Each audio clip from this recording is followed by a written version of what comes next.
Kampung Cipagon. Di sini, asap yang membumbung dari dapur warga bukan hanya tanda kehidupan. Ia adalah sinyal kebangkitan ekonomi yang sempat hilang. Setelah bertahun-tahun terhenti, para petani aren kembali ke hutan, kali ini dengan keyakinan yang berbeda.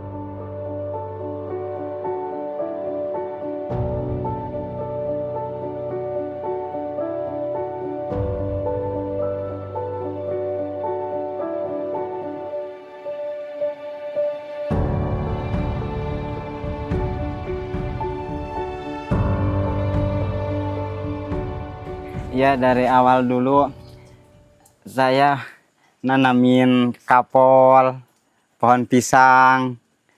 Setelah orang tua udah tua, kata orang tua lebih baik belajar nyadap aja. Dulu itu dijual ke pemain. Harganya itu waktu ku pemain itu 8.000, 10.000. Kalau sekarang udah Pak Atna, udah gabung dengan hora-hora, alhamdulillah harganya udah bagus. Sebelum nyadap aren agak bingung gimana kita lanjutannya ke depannya. Anak sekolah, kalau sekarang alhamdulillah sedikit-sedikit tempat kebeli, anak sekolah, jajan anak rumah tangga tercukupi, alhamdulillah.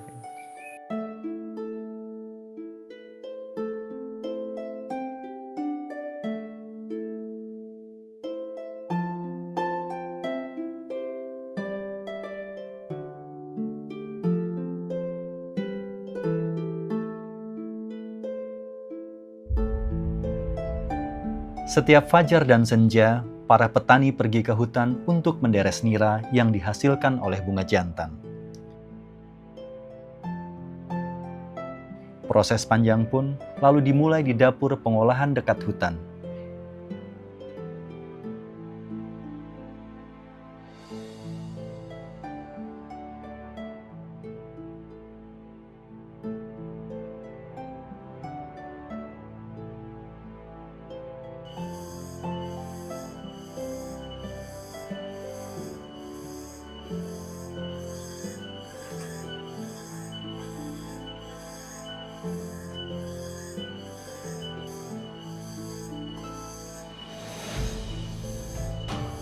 Nah, ini baru bisa semut, seperti semut.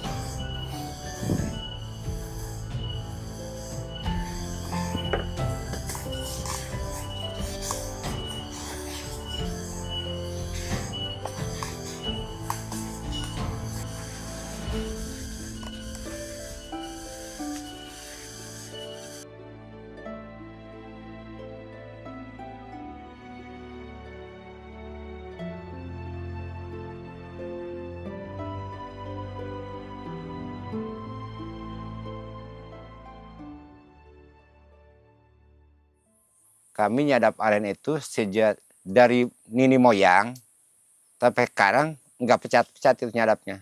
Terus sampai saudara-saudara menuruti itu nyadap. Jadi pohon arennya ada yang tumbuh lagi, ada yang dibasmi, itu udah tua. Jumlahnya itu kalau di sini yang itu di catatannya itu ada 500 pohon. Pohon-pohon ini tumbuh alami, tidak ada yang nanam. Penyebarannya itu musang, seperti makan cangkaleng di atas, terus turun ke bawah, itu pasti ngebuangnya di mana-mana itu, jadi nyebar.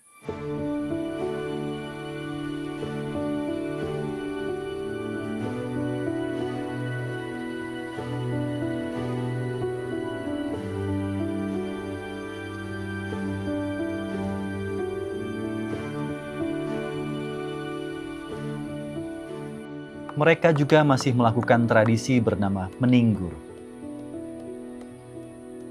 Ini adalah cara petani untuk membujuk alam agar memberikan hasil terbaiknya.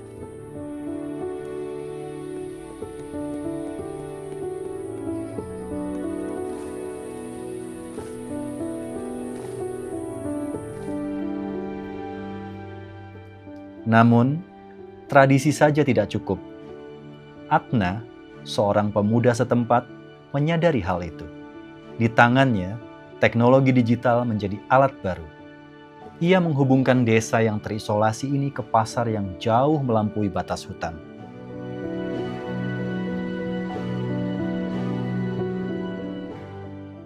Jadi dari tahun 2017 saya dipercaya untuk meneruskan usaha gula aren ini, PD Karya Bakti. Pada saat itu saya mulai dengan menawar-nawarkan gula aren ke pabrik-pabrik melalui sosial media. Jadi waktu 2017 itu Bapak itu mengalami penurunan penjualan saat itu karena kita sudah kerjasama tuh udah berakhir sama perusahaan. Akhirnya kita harus nyari lagi buyer untuk gula arennya. Nah, pada saat itu saya mulai menawarkan lewat WA, lewat Facebook, dan lewat Instagram. Saya mulai menawarkan produk gula semut aren ini. Ya, pada saat itu saya awalnya itu bikin akun Facebook, akun Instagram atas nama gula aren. Nah, dari situ saya mulai menawarkan ke beberapa perusahaan gula aren juga untuk menjadi suppliernya seperti itu. Nah, pada saat itu ada customer dari Bandung juga, dari Bandung mau kerjasama sama kita. Mulailah kirim sedikit-sedikit dan akhirnya pesannya dengan jumlah banyak. Dengan berdirinya PD Karya Bakti ini, alhamdulillah sekarang saya bisa mempekerjakan warga daerah sini. Untuk di pabrik itu punya 22 karyawan, dan untuk petani binaan PD Karya Bakti ini punya 300 petani. Manisnya hari ini adalah buah dari masa lalu yang pahit. Beberapa tahun lalu, petani sempat kehilangan arah.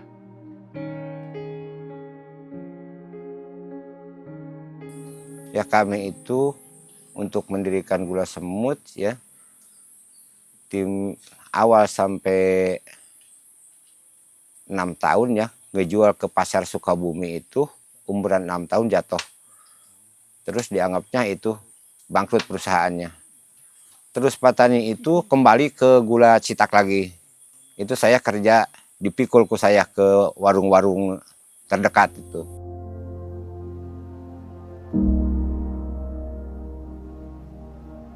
Karena dianggap tidak bisa memberi penghidupan, banyak anak muda yang meninggalkan aren. Ya, anak muda di Cipagon ini banyak yang berhenti nyadap karena emas lagi banyak.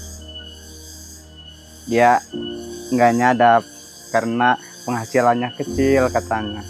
Kalau emas satu kali berangkat sekian juta, kalau nyadap begini 1 juta 1 minggu.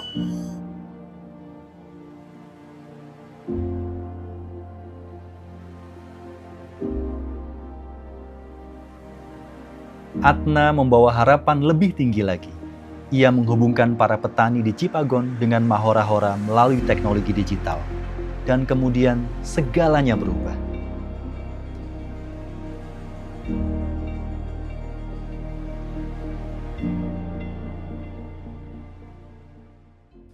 Sampai hari ini memang bentuk kerja sama kami Mahora-Hora itu adalah dengan petani. Sejauh ini ada sekitar 502 petani yang sudah menjadi mitra kami. Ya, jadi mereka yang memproduksi, ya mereka yang mengambil nira, nah terus kemudian mereka yang memproses, terus dikirimkan ke pabrik kami untuk proses lebih lanjut gitu ya. Nah, jadi selain rasanya enak, terus kemudian juga manfaat kesehatan, gula aren juga memiliki dampak lingkungan yang luar biasa besar ya, karena gula aren itu diproduksi dari nira pohon aren. Nah, ketika kita akan memproduksi gula aren, kita mengambil nira dari pohon aren itu tanpa perlu menebang pohonnya. Nah, jadi semakin banyak gula aren yang kita produksi, semakin banyak juga pohon aren yang harus kita jaga kelestariannya. Dan kita tahu bahwa pohon aren ini pohon yang sangat penting bagi hutan. Dia mencegah banjir, mencegah longsor, Nah, sehingga kalau daerah tersebut tidak banjir dan tidak longsor, itu keanekaragaman hayati di daerah tersebut sangat terjaga. Tiap petani itu bisa menghandle 3, 5, mungkin ada yang sampai 7 pohon gitu ya, untuk mengambil niranya. Nah, artinya apa? Artinya semakin banyak gula aren yang diproduksi, semakin banyak juga petani yang harus terlibat di dalamnya. Nah, kita punya kerjasama langsung dengan petani, dan kita juga meminta komitmen dari petani untuk tetap menjaga kelestarian lingkungannya. Kerjasama kami dengan petani bukan sekedar kerjasama transaksional ya, tapi memang kami melakukan pembinaan atau capacity building, misalnya financial literacy. Financial literacy itu sangat penting karena ketika petani ya itu tidak bisa memanfaatkan atau mengatur keuangannya dengan baik. Ada yang akhirnya terjebak dengan rentenir. Kami juga mengundang ibu-ibu untuk terlibat di dalam financial literacy karena rupanya ibu-ibulah yang sebetulnya menjadi financial manager di rumah tangga para petani. Jadi sangat penting bagi ibu-ibu juga untuk mengerti bagaimana cara mengatur keuangan keluarga yang baik. Kami berkesempatan untuk bertemu dengan Kehati, kami ceritakan, kami sampaikan apa yang kami lakukan, dan rupanya sejalan dengan apa yang Kehati lakukan tentang keanekaragaman hayati, ya, tentang dampak lingkungan, tentang dampak sosial. Nah, sehingga akhirnya Kehati memutuskan untuk mendukung Mahora-Hora.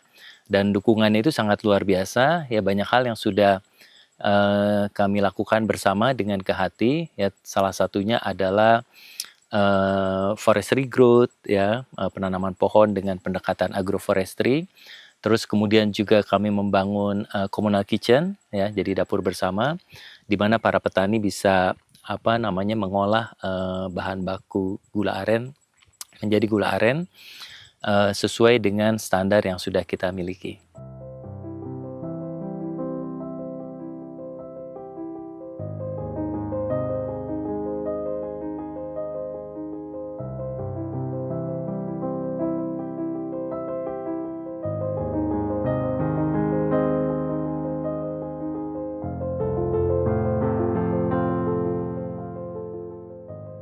Ada harga untuk sebuah kemajuan. Standar ketat diberlakukan. Petani Cipagon kini harus beradaptasi dengan kontrol kualitas yang presisi. Mereka tidak lagi hanya memasak nira, mereka sedang memproduksi standar dunia. Ketelitian kini menjadi bagian dari tradisi para petani. Kami murni dari gula aren yang kami terima dari petani, kita proses, kita lakukan pemasakan untuk memastikan tidak ada kotoran dan juga mikroorganisme mati agar gula aren kami meskipun tanpa pengawet, tanpa bahan kimia itu tetap bisa bertahan lama di pasaran. Kalau biasanya dari para petani itu melihat by visual dan organoleptik rasa. Jadi visualnya kalau untuk gula bubuk sudah kering gitu ya, ataupun kalau untuk yang rasanya manis, tidak ada pahit, tidak ada asam. Kemudian kalau untuk gula aren cetak bentukannya sempurna. Kami itu berkomitmen untuk melakukan training berkala terkait dengan proses pengolahan yang baik dan benar seperti apa yang seharusnya dilakukan, apa yang seharusnya tidak boleh dilakukan, seperti itu. Kalau di supermarket umum kita ada di kemasan 200 gram, pouch 200 gram. Kalau untuk produknya dari sini, selanjutnya itu biasanya kita akan kirimkan ke kantor kami yang ada di Jakarta untuk kebutuhan e-commerce. Kemudian kami juga ada bekerja sama dengan distributor untuk mendistribusikan produk ini masuk ke supermarket dan juga minimarket.